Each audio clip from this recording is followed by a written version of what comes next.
When my Aunt Marissa passed away, I didn't know how to feel. She was 71, and though she'd lived a long life, her presence had always been a complicated part of our family. Aunt Marissa was the kind of person who made you feel like you were walking on eggshells whenever you were around her. Her sharp wit and quick temper were legendary, and growing up, I saw my cousins constantly vying for her approval. It was never enough. No matter how hard they tried, she would always find something to criticize. I remember my cousin Mark, who spent years trying to impress her, but all he ever got from her was cold indifference or a biting remark. She had a way of making people feel small, even when she didn't mean to. Or maybe she did. I'm not sure. I, on the other hand, had always been the quiet one in the family. I stayed out of the drama, and over time, I learned that seeking her approval wasn't worth it. I kept my distance. I would visit her occasionally, just out of obligation. But our interactions were always strained. I didn't know how to connect with her, and honestly, I think she didn't know how to connect with me either. But when the call came that she'd passed away, I found myself on the plane back to our hometown, sitting in the same family chapel where so many others had gathered for the funerals of relatives before her. The funeral was at St. John's Chapel, a place that felt too clean and bright for someone like Aunt Marissa.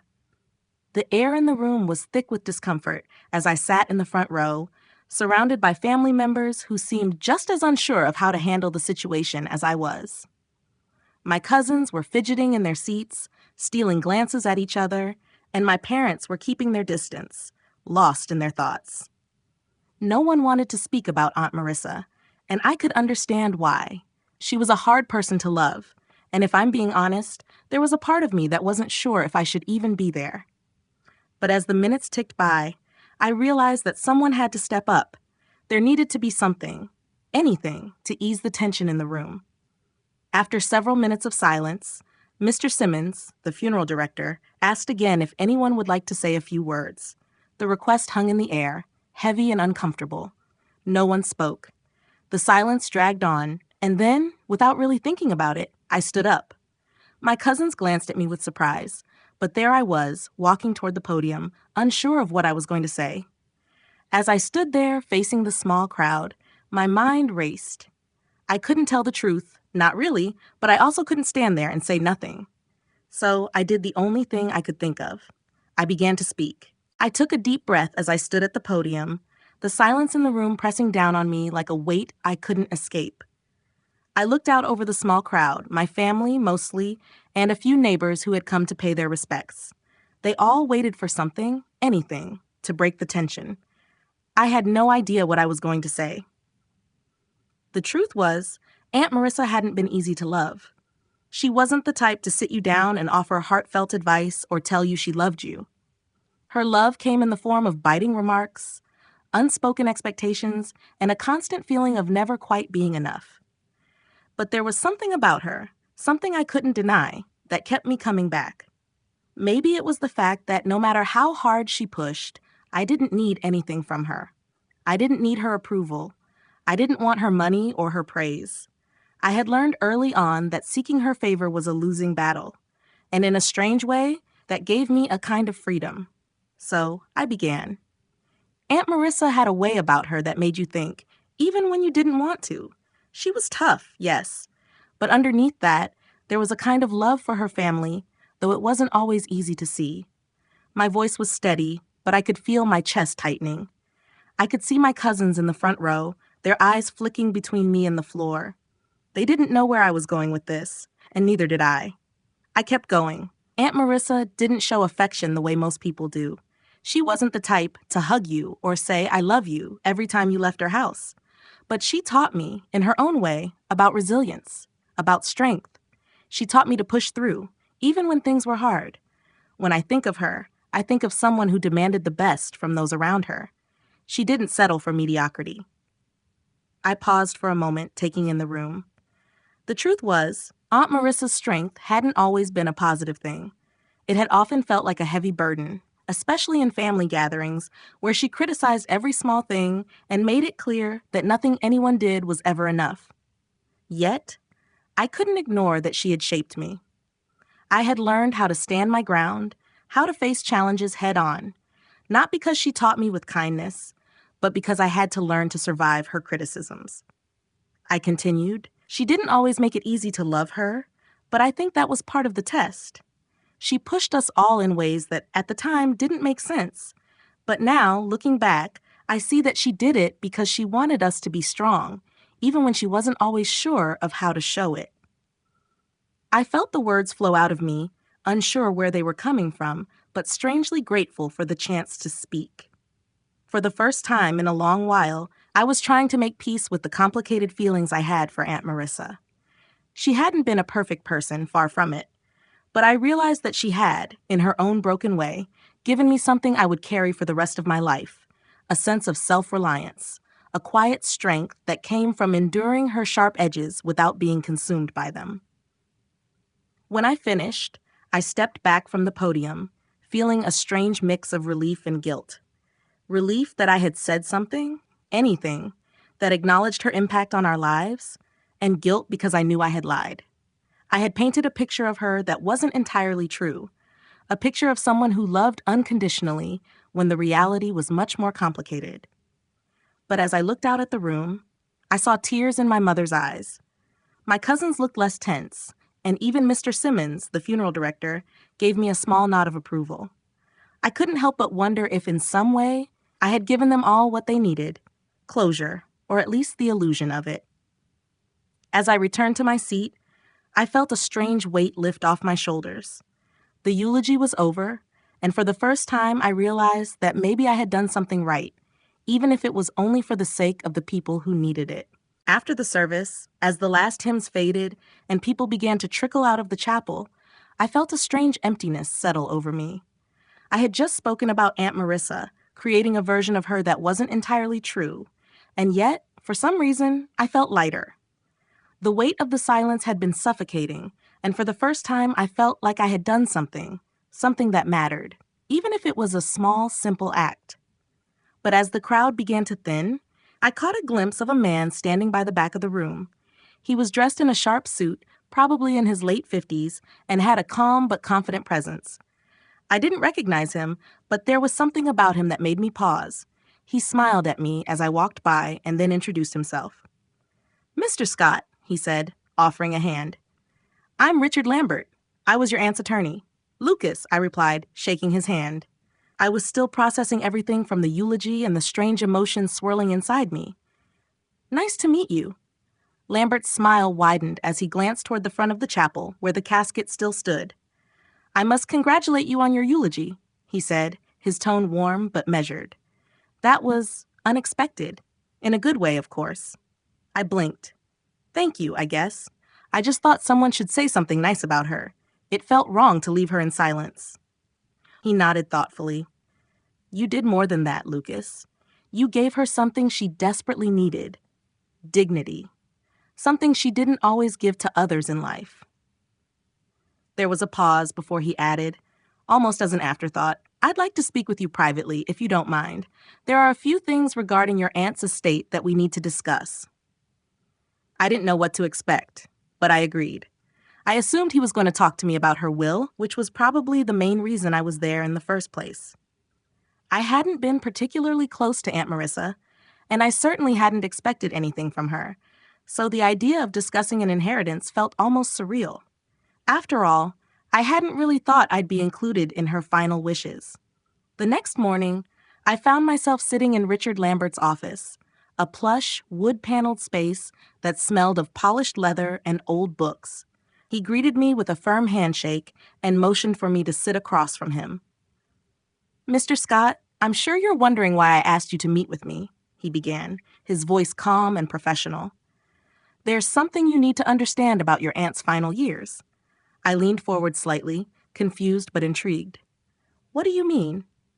"Your aunt," he continued, "spent the last several years of her life conducting what she referred to as character tests." "Character tests?" I repeated, not sure if I'd heard him correctly. "Yes," Lambert said, folding his hands.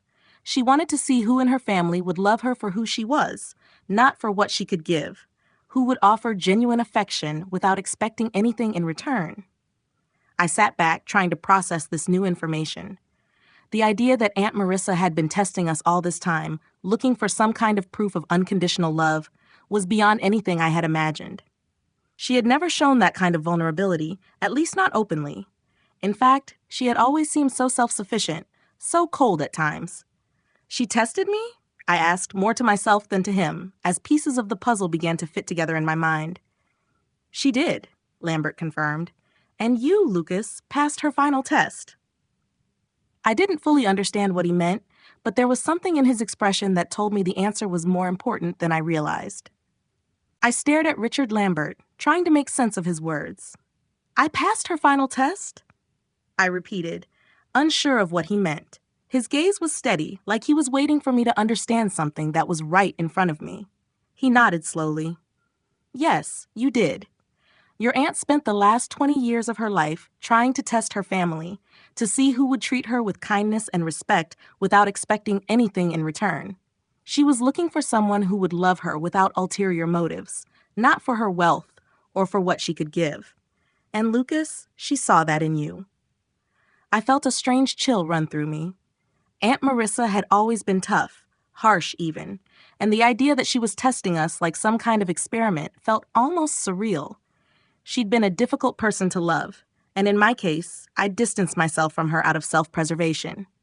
I had learned not to expect anything from her, not her love, not her approval, and certainly not her money.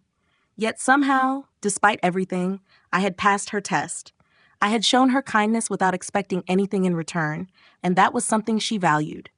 But I didn't do anything special, I said, shaking my head in disbelief. I wasn't looking for her approval. I wasn't asking for anything from her. I just didn't get involved in the family drama.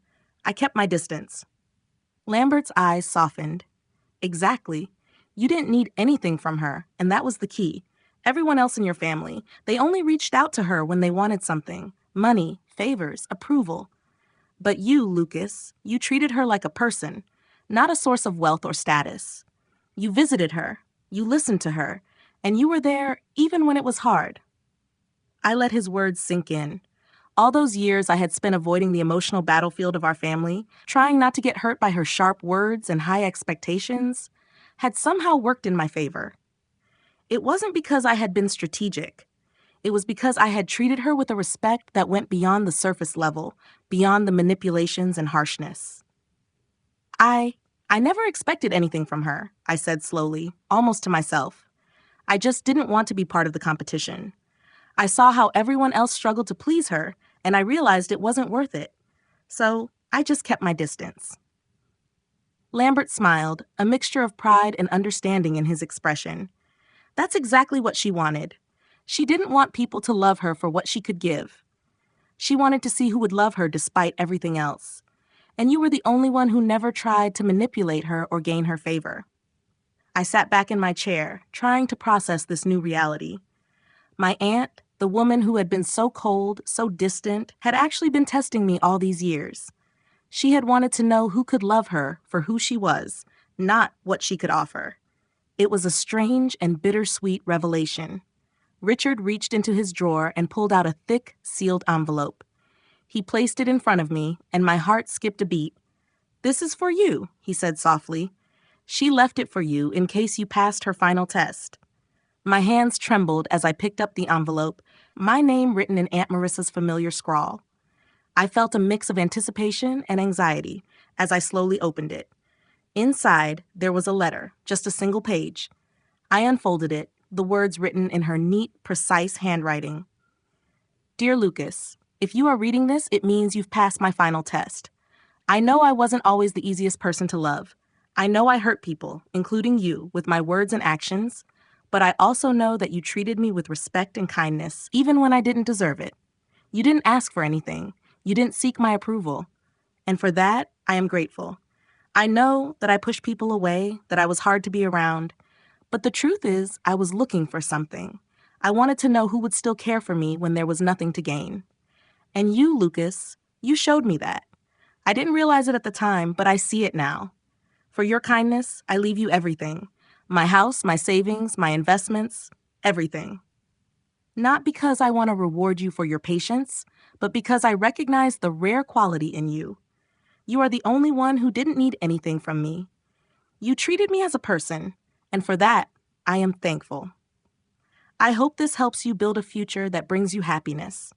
And I hope you will remember always that love and kindness are the greatest forms of strength. With love, Marissa. The letter trembled in my hands as I read it over and over again, trying to process the weight of what she had left me, not just the estate, but the acknowledgement of my character. She had been testing me, and in the end, she had seen something in me that I hadn't even known was there. I looked up at Richard, my mind still racing. I had no idea, I began, but the words trailed off. I didn't know what to say. I sat there, holding the letter in my hands, my mind racing. I had known Aunt Marissa to be difficult, demanding, and often cold. I had always assumed that her distance was just part of who she was, a part of her personality that no one could break through. But now, as I read her words again, I realized that it wasn't just her nature. It was a defense mechanism, a shield she had built up over the years. She had been testing us all, searching for someone who could love her without expecting anything in return. And somehow, I had passed. I had been the one who simply showed up, who didn't need anything, who didn't play the game everyone else was playing. I hadn't known it at the time, but that had been what she needed. Richard Lambert, sitting across from me, seemed to understand the confusion I was feeling. "It's a lot to take in," he said, his voice calm. "But I think it's important that you understand your aunt's actions, as harsh as they might have seemed, came from a place of fear. She was afraid of being used, of being loved for what she could give rather than who she truly was." I nodded, still trying to process everything. I never understood her, really. I just kept my distance, didn't get involved in the family drama. I thought she didn't care about any of us. "She did care," Richard replied, "but she had her own way of showing it. She didn't know how to express love the way most people do. So she tested those around her to see who would stick around, who would stay when there was nothing to gain. She needed to know that someone would care for her without expecting anything in return." I felt a lump form in my throat as I thought back to all those years I had spent avoiding her, thinking she didn't want anything to do with me. In some twisted way, she had wanted to be loved, but she had been too afraid to ask for it. I had been so caught up in my own understanding of her that I had never stopped to see the loneliness behind her harshness. "Why me?" I asked, the question slipping out before I could stop it. Why did she leave everything to me? There were others who were closer to her, who tried harder to please her. Richard smiled gently as if he had expected this question. "Your aunt didn't leave everything to you because you were the closest or the most deserving by the world's standards. She left it to you because you were the one who loved her without expectation. She wanted to reward that purity of heart. You treated her like a person, not a source of money or power, and that's what she was looking for." I absorbed his words slowly. It wasn't about being her favorite or the one who played the game the best. It was about the simple act of treating her with dignity and kindness, even when it felt like she didn't deserve it. I had never thought of it that way. I hadn't expected anything from her, and that had been the key. I had loved her, not because I had to, but because I understood that, deep down, she was a human being who needed connection, just like anyone else. The realization settled heavily in my chest.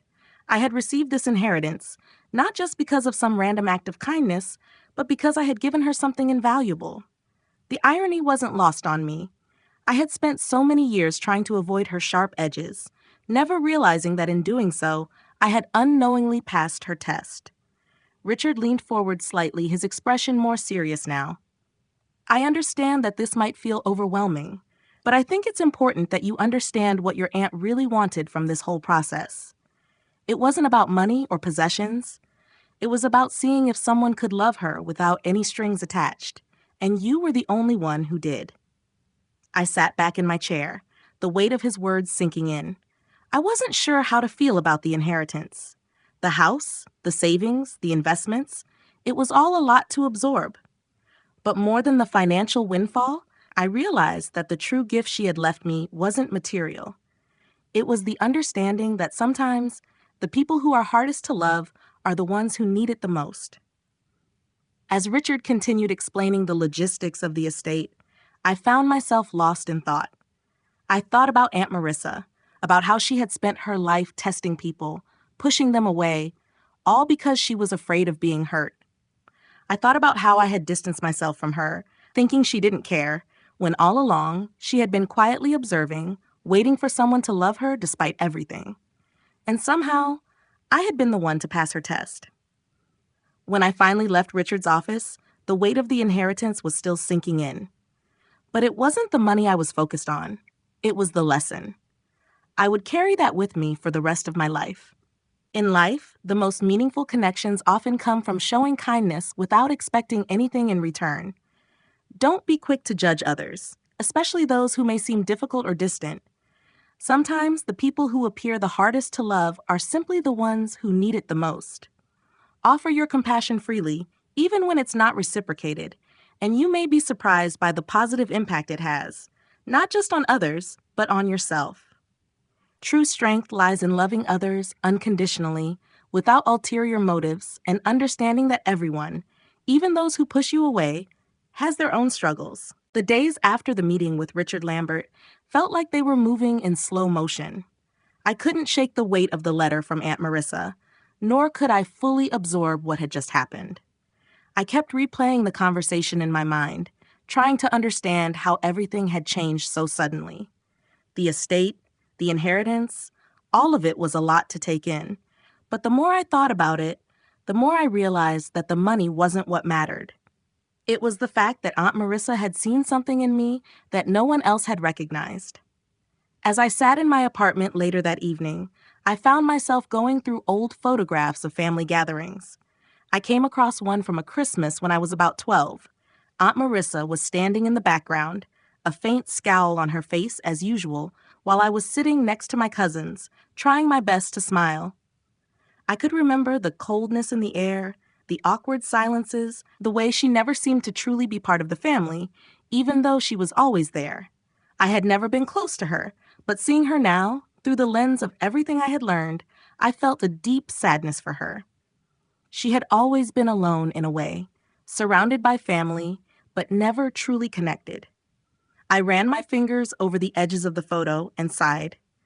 I had spent so many years thinking that she didn't care about anyone, that her harshness was just her way of being tough. But now I understood that her cruelty had been a shield. She had never known how to open up, to let anyone get close without fearing they were there for something other than love. It struck me that she had been lonely, more than I ever realized. And in the end, she had wanted someone to see past the surface, someone who could look at her and recognize her humanity, despite all the hurt and bitterness. I thought back to our last few interactions. Every visit, every conversation, I had never really paid attention to how much she needed that connection. I had just been trying to get through those awkward moments, trying to avoid conflict, never realizing that she was testing me. And I had passed. I had given her something she hadn't been able to get from anyone else, a kind of acceptance without expectation. The realization made me feel both proud and guilty. Proud because I had been able to offer her that without even knowing it, but guilty because it took her death for me to fully understand the depth of her need for affection and connection. I thought about her will, the inheritance, and what she had said in the letter. She hadn't left it to me because I was the closest or the most deserving in the traditional sense. She had left it to me because I had loved her despite everything, and that wasn't something I had expected or even wanted. I felt a strange sense of peace settle over me as I thought about how I could use the money. I had always lived a modest life, not concerned with wealth, and now I realized I didn't need to change who I was. The inheritance was a reminder of how much we could affect others, even when we didn't know it. It wasn't the money that mattered most. It was the connection, the recognition of each other's humanity. I made a decision that night. I wouldn't tell the family about the inheritance. Let them think Aunt Marissa left it to charity, as Richard had suggested. It didn't matter to me. What mattered was that I had learned something valuable from this experience. I would use the money wisely to build a life that made me happy, but I would carry the lesson of Aunt Marissa with me forever. The lesson of kindness, of loving others even when it wasn't easy, and of seeing the good in people, even when they didn't show it. The next day, I paid off my student loans. It felt good, finally clearing that debt, but it was more than just the money. It was the sense of closure, of moving forward in a way I hadn't expected.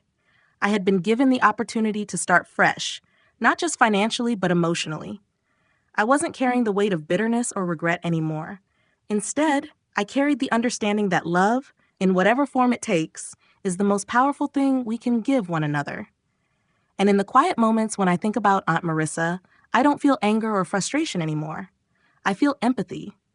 I understand her now more than I ever thought I would. I understand that sometimes the hardest people to love are the ones who need it the most.